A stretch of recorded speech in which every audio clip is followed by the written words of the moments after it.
Number 26 దాంట్లో విచారణలో భాగంగా ఈ కేసులో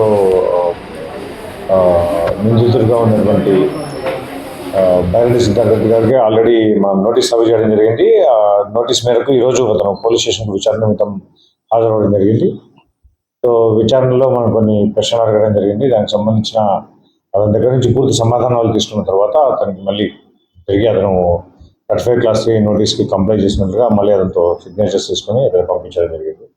కేసు అయితే దర్యాప్తులో ఉంది. ఇంకా కొంతమందిని విచారించాల్సిన అవసరం ఉంది ఇందులో.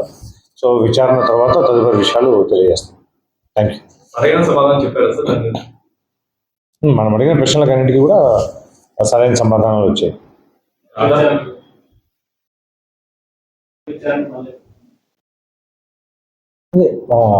కేసు దర్యాప్తులో ఉంది కదా, ఇంకా మిగతా సాక్షులను కూడా విచారించేది ఉంటుంది.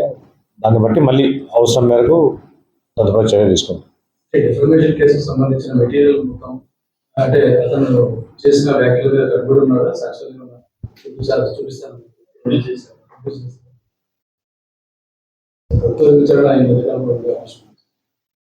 తదుపరి విచారణ అనేది కేసు రెగ్యులర్గా ఇన్వెస్టిగేషన్ ప్రాసెస్ జరుగుతూ ఉంటుంది. 351 class 2, 352, 353 class 2, 356 class 1, 356 class 2 BNS కింద కేసు నమోదు కావడం జరిగింది.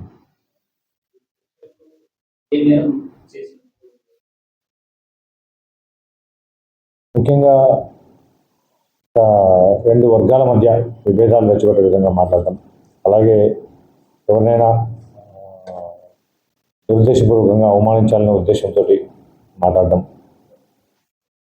దానికి సంబంధించి సెక్షన్స్ అప్లై చేయడం జరిగింది. Bailable sections.